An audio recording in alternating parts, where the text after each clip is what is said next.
أعوذ بالله من الشيطان الرجيم. بسم الله الرحمن الرحيم. وما أبرئ نفسي إن النفس لأمارة بالسوء إلا ما رحم ربي إن ربي غفور رحيم. وقال الملك ائتوني به أستخلصه لنفسي فلما كلمه قال إنك اليوم لدينا مكين أمين. قال اجعلني على خزائن الأرض إني حفيظ عليم. یہاں تذکرہ یہ چل رہا تھا کہ انسان جن عناصر سے بنا ہے ان عناصر کی کچھ خصوصیات ہوتی ہیں اور اس اعتبار سے اس کے اندر کچھ کمیاں ہیں۔ کہا جاتا ہے کہ انسان چار عناصر سے بنا ہے، چار چیزوں سے مل کر کے بنا ہے: آگ، پانی، ہوا اور مٹی۔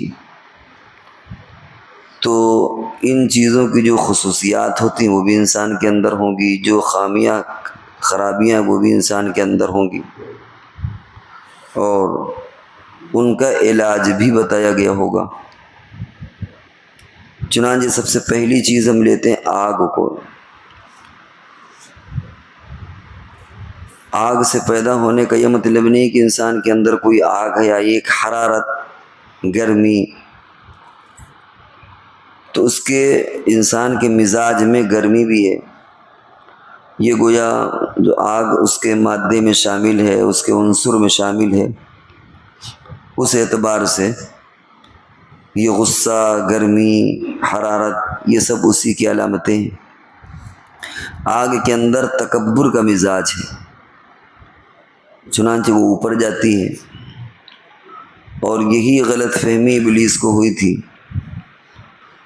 آدم علیہ السلام کو اللہ نے پیدا کیا اور فرمایا سجدہ کرو، تو اس نے کہا خلقتنی من نار وخلقتہ من طین، کیا آپ نے مجھے آگ سے پیدا کیا اور اس کو مٹی سے پیدا کیا ان کو؟ اور آگ کے اندر تو ترفع ہے، بلندی ہے، جب بھی آپ چلائیں وہ اوپر کی طرف جائے گی، اور مٹی تو ہمیشہ نیچے کی طرف آتی ہے۔ تو مٹی میں پستی ہے، ذلت ہے، آگ میں بلندی ہے، تو ایسا کیسے ہو سکتا ہے کہ ایک بلند چیز ایک ادنا چیز کے آگے جھک جائے، سرنڈر ہو جائے؟ تو اللہ پر اس نے اعتراض کیا، اور اپنے طور پر اس نے قیاس بھی کر لیا، حالانکہ یہ اس کا قیاس خود غلط تھا، کیونکہ آگ کے اندر فنا کرنے کی صفت ہے، جلانے کی صفت ہے، اور مٹی کے اندر بقا کی صفت ہے۔ مٹی اگر کوئی انسان غلہ بوئے تو ایک کو بہت سارا کر کے وہ واپس کر دیتی ہے۔ ایک آپ درخت لگائیں، آم کا درخت لگائیں، کسی اور چیز کا، تو ایک بیج سے کتنے اس نے آپ کو آم واپس کر دیے۔ ایک درخت، ایک بالی جو ہوتی ہے، ایک گیہوں کا دانہ آپ بو دیں تو وہ کتنے دانوں کو واپس کر دیتا ہے۔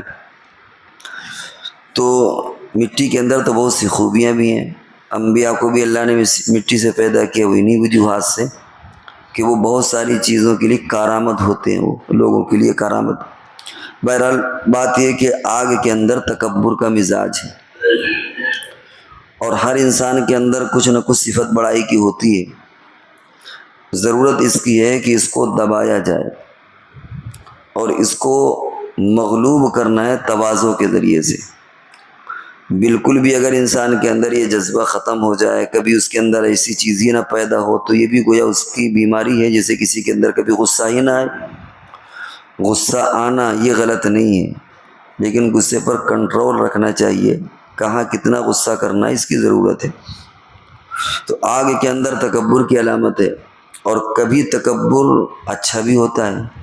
مثال کے طور پر اگر آدمی میدان جنگ میں ہو اور وہاں دشمن کے مقابلے میں چیلنج کرنا پڑ جائے، تو آدمی تکبر کر سکتا ہے، حل من مبارز، کیا میرا کوئی مد مقابل ہے؟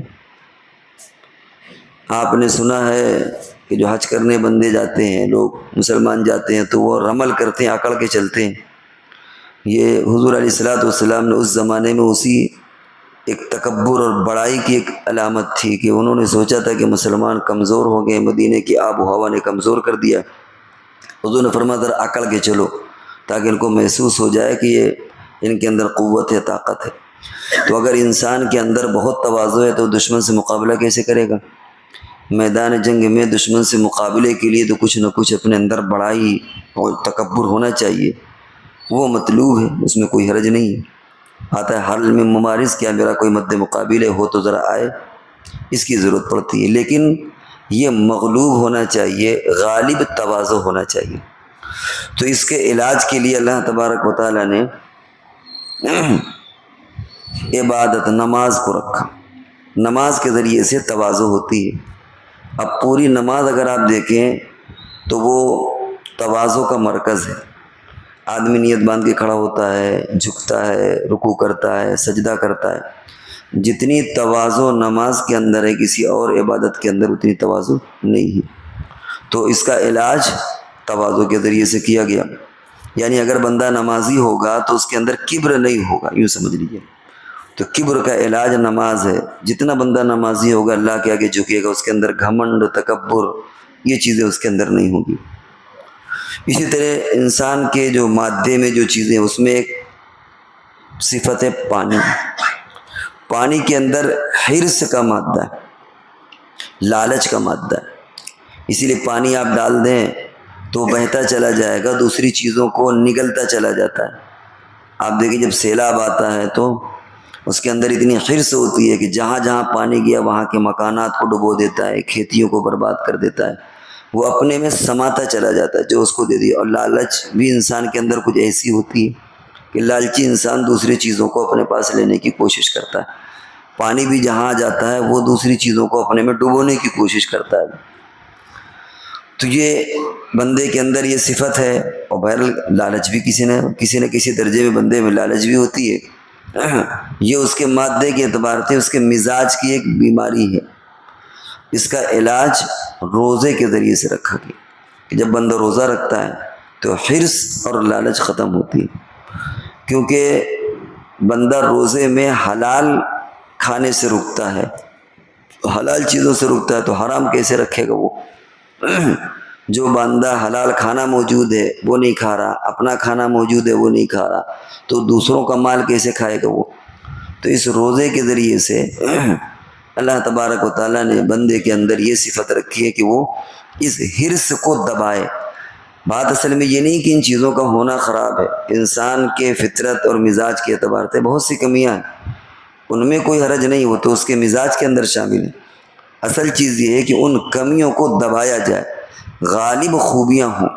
یہی دنیا میں جو جنت اور جہنم کا جو فیصلہ ہے اسی دنیا میں ہونا ہے۔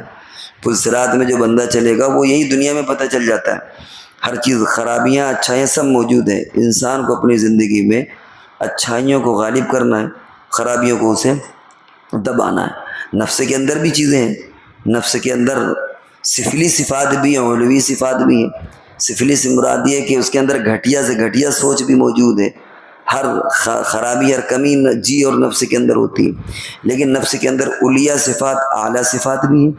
انبیاء کے ساتھ بھی نفس ہوتا ہے، صحابہ کرام کے ساتھ بھی نفس تھا، لیکن وہ نفس ایسا تھا کہ وہ قابل رشک نفس تھا۔ انہوں نے ایسی اس نفس کو ایسا بنا دیا تھا، ایسا مانج دیا تھا کہ وہ جتنی سفلی اور جتنی یعنی حقیر صفات ہوتی ہیں وہ سب کی سب دب کر کے رہ گئیں، اور ان کے مزاج سے، یعنی ان کے اندر سے جو چیز برآمد ہوتی ہے وہ اچھی۔ صحابہ کرام سے جو افعال سرزد ہوتے تھے وہ عمدہ، انبیاء کرام سے جو افعال سرزد ہوتے تھے وہ عمدہ ہوتے تھے۔ تو انسان کے اندر دونوں چیزیں ہیں۔